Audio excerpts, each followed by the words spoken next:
ఓం శాంతి. ఈరోజు ఆదివారం. అందరికీ ఆనందంతో, ఉత్సాహాలతో, సంతోషంగా ఉండండి. ఎవరికి ఎంత కావాలంటే అంత సంపాదించుకోండి. ఏ విధంగా అయితే స్థూలధనం ఎంత సంపాదించుకున్నా ఇంకా సంపాదించాలి అంటే అందులో ఉన్న ఆనందం, అందులో ఉన్న కోరికలు ఎన్నో ఉన్నాయి కనుక ఆ విధంగా ఆలోచిస్తూ వెళ్ళిపోతాం. కానీ అసలు జ్ఞాన సంపాదన అంతా ఇందులోనే ఉంది.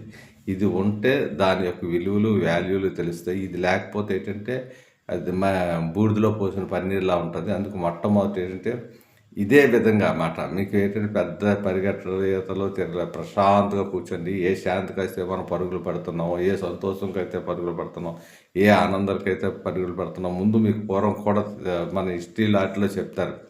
మహాపురుషులు అవ్వచ్చు, రాక్షసులు అవ్వచ్చు, ఎంతో ఘోర తపస్సులు చేసి ఆ యొక్క శక్తులు సంపాదించుకున్న తర్వాత ఆ యొక్క కార్యవ్యవహారాలను మొదలుపెట్టేవారు. ఏదైనా ఒక మంచి కార్యాన్ని ముందు దైవ పూజతో స్టార్ట్ చేసి ఆ తర్వాత ఉత్సాహం, ఉమంగా, ఆనందం. ఉదయాన్ని చూడడం చాలా భక్తిలో కూడా ఎన్నో పూజలు అయి చేస్తూ దేవుళ్ళు అయి పెట్టినప్పుడు ఆ తర్వాత వినోద కార్యక్రమాలు ఎన్నో సినిమాలు, పాటలు, హరికథలు, బుర్రకథలు, ఆర్కెస్ట్రాలు ఇవన్నీ పెడుతూ ఉంటాం. అంటే మార్నింగ్ మంచి కార్యక్రమాలు చేపెడతారు.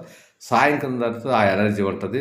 మీకు ఈరోజు ఏంటంటే నేను వెంటనే 3 పంపించేస్తాను. ఎప్పుడు ఈ 3 ఇదే విధంగా చేస్తున్నాండి. ఎక్కువగా మీరు ప్రశాంతంగా కూర్చొని ఏ దేవుడి మూలలో ఎక్కడో ఒక అగరబత్తి వెలిగించుకొని ఈ నామస్మరణ అంటే పరమాత్మ నామస్మరణ చేయాలంటే మొట్టమొదటి సృష్టిలో ఓంకారం నుంచి సృష్టి పుట్టుకొచ్చింది అన్నారు.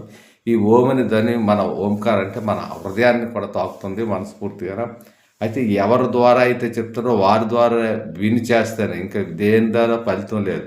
మనకు తెలుసు మెడిసిన్ అనేది ఒకటే, మెడిటేషన్.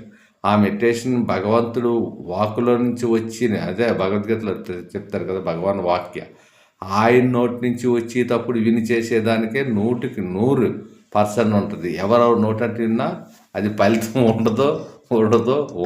ఇది డ్రామాలో ఈ సృష్టి ఒక చిత్రగా తయారు చేస్తుంది. ఆల్రెడీగా 2 తయారు చేసి ఉన్నాం. అదేవిధంగా చివరిలోని ఇది చెప్పి మీకు మళ్ళీ ఇదే చెప్తాను. జై వంశత్.